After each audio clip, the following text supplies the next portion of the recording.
Hello, this is a Peter's vlog with a twist, as I will explain on camera. It's time for Futuroscope.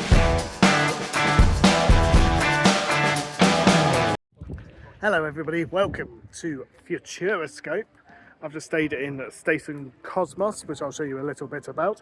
This is going to be a different kind of vlog to usual. I'm going to do a voiceover, I think. I'm going to try that.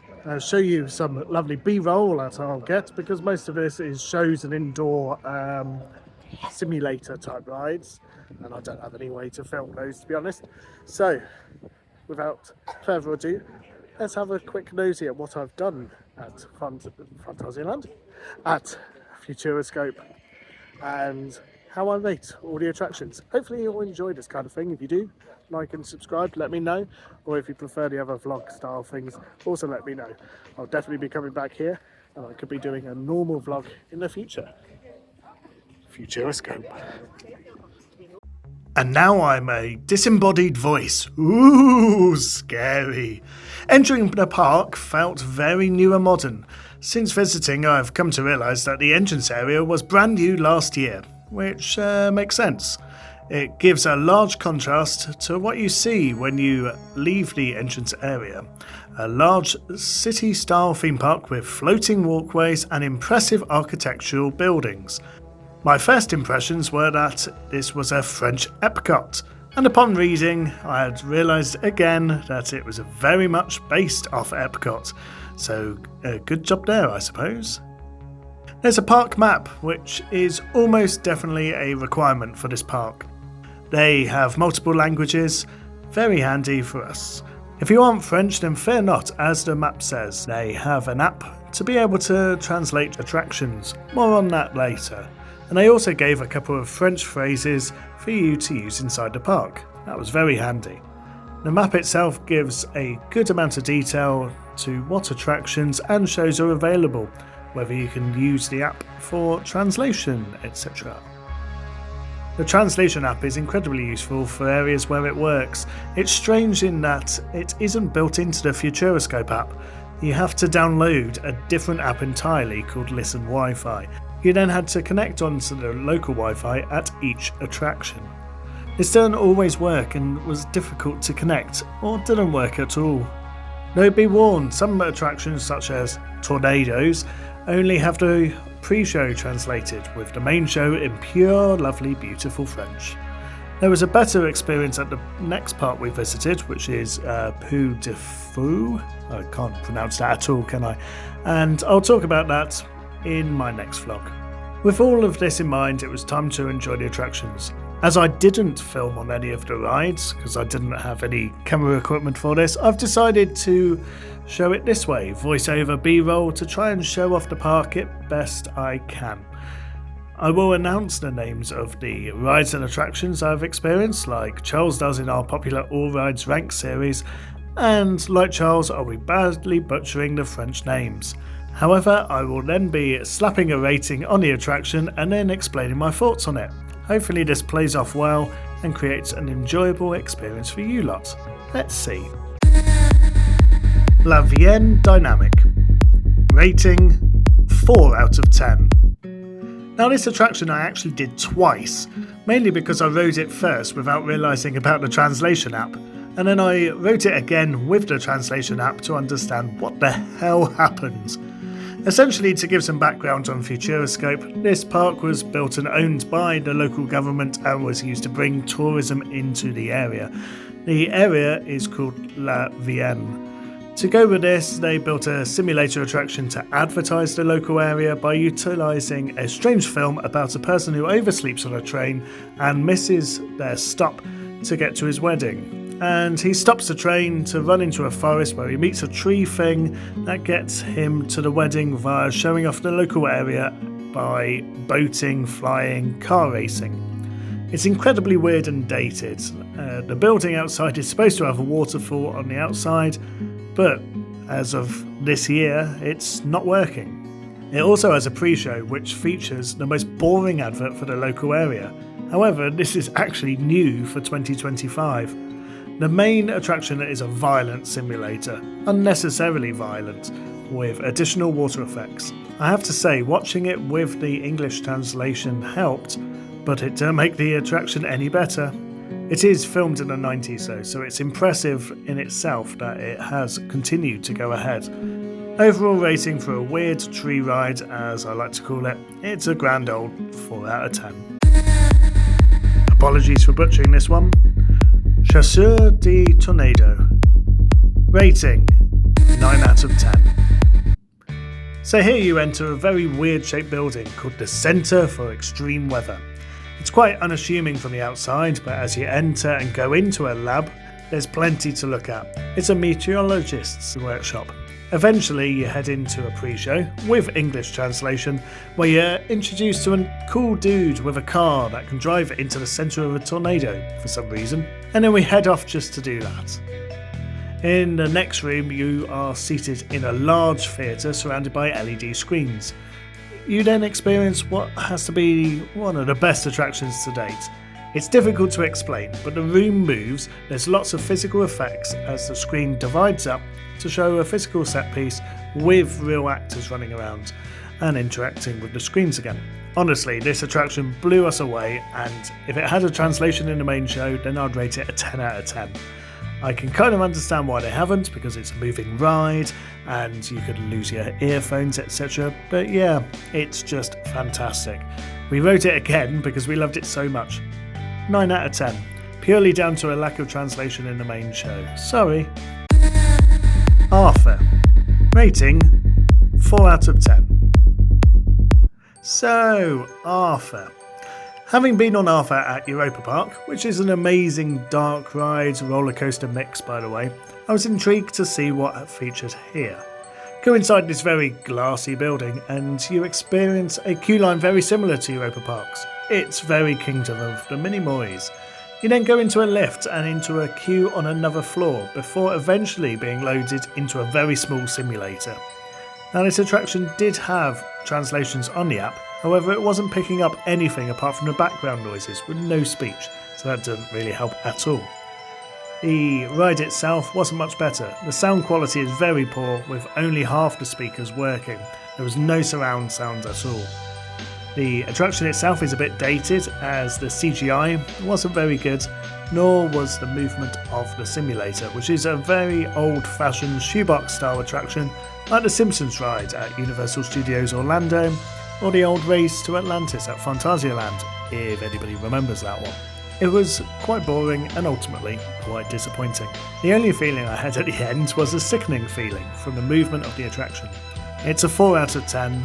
It's time for this attraction to get put out of its misery. Eclipse Robot Show. Rating 6 out of 10. Taking a break from all the simulators, we visited Eclipse. This is the lab of robotics genius Lucas Santini, who will show you around his latest invention in a brand new show that mixes video mapping, lasers and effects, just to take that directly from the map description. It's a robot dance show. Unfortunately, the translation app wasn't working at all in this building, with no Wi-Fi showing to even connect to it, so we were lost on the storyline. However, you can see that here's a pet who is accidentally uploaded to the cloud. He then has to go into the cloud to get the pet, or something like that. There's then a virus. He dances around this with the robot, and that's about it. It was a little bit slow, and there wasn't much movement or things to keep you entertained. However, it was a lovely sit down. 6 out of 10 for Eclipse. Chuck's Cosmicos, or the Planetarium. Rating 3 out of 10. It's not fair to call it this for us English, as I was fancying some cosmic chocolate. The planetarium was very boring. It's American and is funded by NASA and dubbed into French.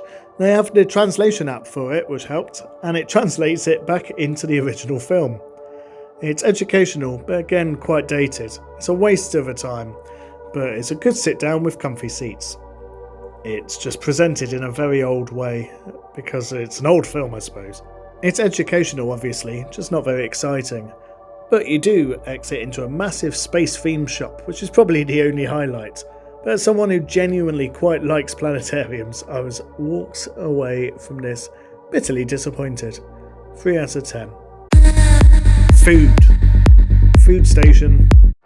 This park is a very interesting place to visit with lots of sights to see everywhere you look, and pretty much each ride having its own unique building in which it is situated in. This does mean, however, that when the attraction stops running, they have to take a while to remove the building in which it was held in, leaving these large relics on the skyline. The nighttime show, which we will visit later, uses a lot of these as a backdrop, cutting them off from the park, which is a bit weird. You can also see yourself in scenic but very abandoned areas of the park. What was nice though was that they seemed to have beanbags everywhere, just lying on the grass for guests to enjoy. This footbridge over the children's play stuff was also a nice highlight, allowing you to skip all of that but still see the sights. But now that it was the middle of the day, I stopped off for a snack and fancy some pancakes. There's a Rabbids theme pancake restaurant, which was absolutely nowhere near the raving Rabbids attraction. In fact, it was the polar opposite side of the park. However, it was delicious. I went for a toffee apple pancake, which tasted like an apple from an apple crumble on top of a pancake. It was brilliant. It also came with some great presentation, as you can see there. 10 out of 10, no notes. Talking about food, we might as well mention La Cabine Perchée, or the perched cabin, which was our main meal option. It was a meaty style affair, where you got to choose between beef, sausage or salmon, which is cooked in front of you. This is then provided with potatoes and grilled peppers and was absolutely stunning. It was deceivingly filling. Overall, I rate that 9 out of 10. The only reason I don't rate it higher is because they had no desserts available. There was plenty of comfortable seating and the food quality was fantastic. La Aero Bar, rating 6 out of 10. We also took some time to take Futuroscope to some new heights with a drink, and they have a sky bar where you drink 115 foot in the air. Order your drinks at the beginning and board the floating bar in your seat. I've done one of these before in Park Asterix. Futuroscope is actually owned by the same company, CDA, which explains it. However, unlike Aerolaf in Park Asterix, there was no rotation, which is a shame. We were facing away from the awesome architectural buildings with the Futuroscope Plaza behind us. This building is currently empty and fascinated me, and I wanted to stare at it, but alas, wrong location. The drink was good though, and the view was still cool. It is a great experience. Overall, a 6 out of 10. Objectif Mars. Rating 4 out of 10. After food, it was time for the only roller coaster Futuroscope has to offer, located in a corner of the park, and it's this, Objectif Mars. It's an Intamin family spinning coaster, which has a feeling very similar to the multi-dimension coasters like Studio Tour at Movie Park Germany, but apparently this is completely different. This has a very interesting queue line where everything is very white and the bathroom's upside down. I bet men still think that they can pee into that toilet. I suppose you prepare yourself for a mission to Mars. In the station feels very space-agey, so well done there Futuroscope. And onto the ride where you see a robot that heats things up with flames, which was one of the coolest bits. Into a Tesla coil section and then into a bit of a spin until you're thrusted into space it seems, with a subsequent launch into quite a bland roller coaster with a little spinning and little to see on the outside. It's not the best thing out there, but it is the best that Futuroscope has. It's the only roller coaster there, remember? There's also a lovely 13 style effect at the end. See what I mean by the multi-dimension coaster? But yes, overall it's a 4 out of 10. It's worth doing once I suppose, and if you like coasters, then you're stuck on it. But it's certainly not a must-do. Rabbids. Rating 8 out of 10. This has to be one of the most fun attractions you can have at a theme park, though you wouldn't want to queue for it, purely because the throughput is rather low for it. The queue is pretty cool, with lots of historical artefacts and things that the Rabbids have brought back with them, before you board a set of toilets to go on an adventure through time and see how the Rabbids have affected history, such as introducing the Olympics or creating the Leaning Tower of Pisa.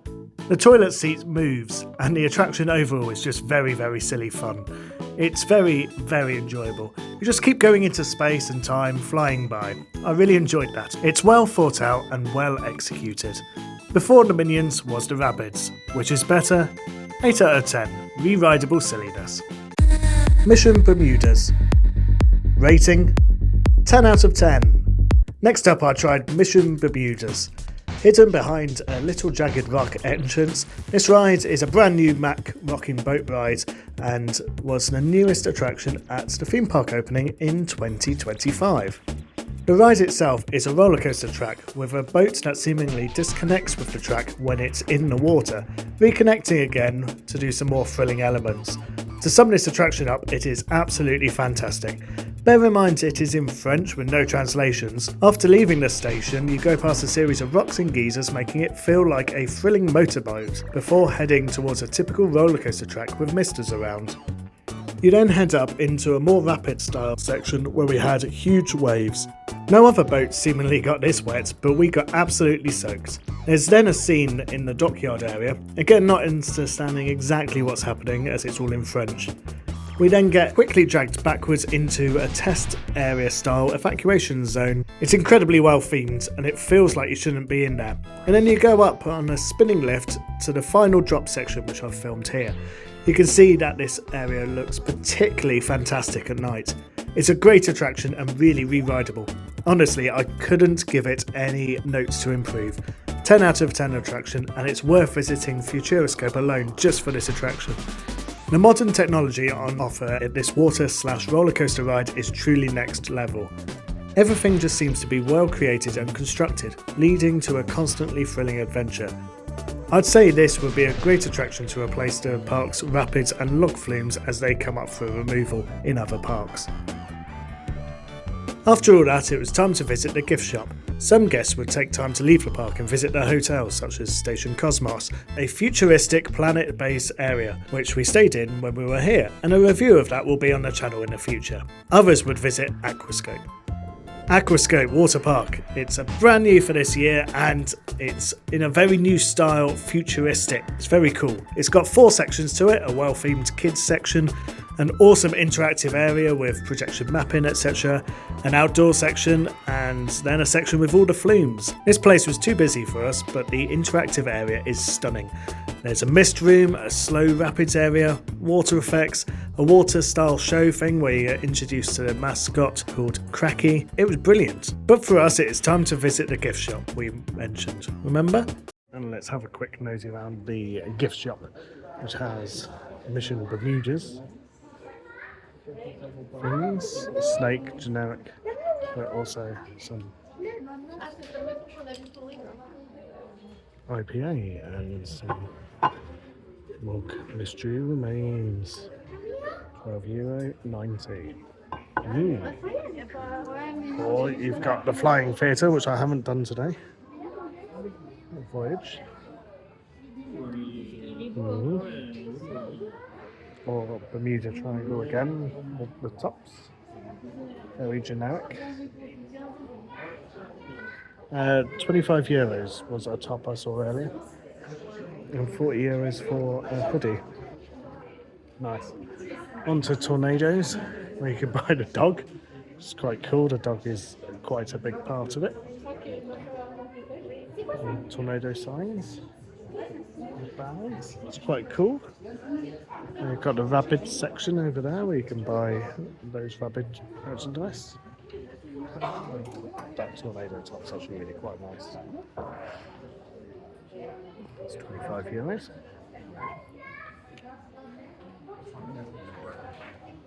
A couple of fridge magnets. See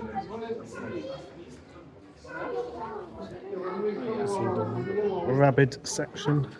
Well, they do have their Arthur section as well. And the superhero section in the corner. Didn't do the superhero attraction. Never had a queue, which may mean it's not very good. I'm not too sure. And then into a spacey area as well, it seems. Which is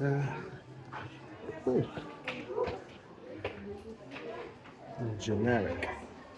It's a quite cute bear. I don't know if you're into bears. They are free apparently. No price. Alright, €20.90, so €21. Buy yourself a whale or a polar bear for some reason. Not too sure what that relevance is. It might have been an attraction which I've missed. The night show. The stars and a sheep. Night show's okay.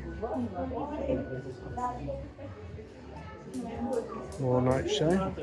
Interesting to see that they've done a night show. I really like these, by the way. The Futuroscope cat and dog. And let's see whether they've got that top. Ah, yes.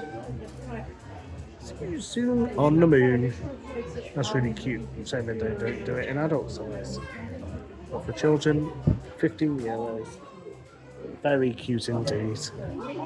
And nighttime show on a fridge magnet. Interesting. Or if you go to Aquascope, you can have their weird thing. Knockoff Snorri. So it's got its own name, Cracky. It's quite cool. You get a Cracky as well, or some swimwear related to it. Oh, and there's some more shop. Which goes into generic tat. Bizarre. Maybe there's some Futuroscope stuff. Yes. If you want some Futuroscope, there's a Futuroscope mug. Quite a big mug. Just like me. €14. It's nice. Or a Futuroscope hoodie. And tops. So generic Futuroscope stuff's actually really quite nice. Look at that. That's closed at the moment. Don't know when that's going to reopen or what they're doing with it. But that's quite a cool skyline. And some really nice mugs here as well. All designs.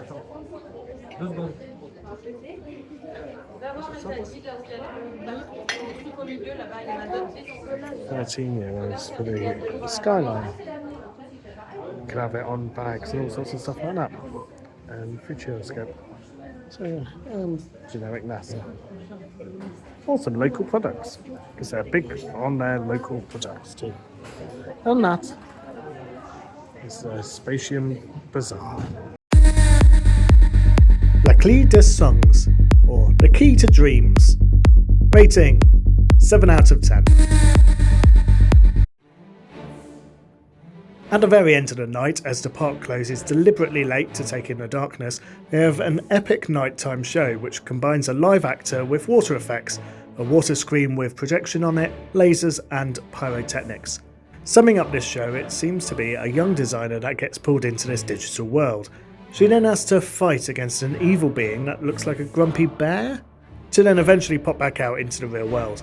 This is a very poor explanation of the show, but there are some rather good moments. I really enjoyed the counting sheep section, and it's visually impressive. However, I do feel like it lacks something, and the storyline was a bit difficult to keep up with in English, or it dragged a little bit. They do have some lovely sections like how the portal appears, and a massive water Catherine wheel at one point, which I haven't seen in any other show before. So overall, 7 out of 10. Right, that's me done at Futuroscope today. Hopefully you've enjoyed this. It's a slightly different way of doing things to how I usually do it. Let me know in the comments if it's a good way of doing it. Hopefully it's a lot shorter and gives a brief overview, because of course I don't have anything to be able to film it on there. But yes, thank you ever so much for watching. Please do like and subscribe if you haven't already. And we'll see you again soon. I'll try and do this again on another park very soon. Right, thank you very much again from Futuroscope. Over and out.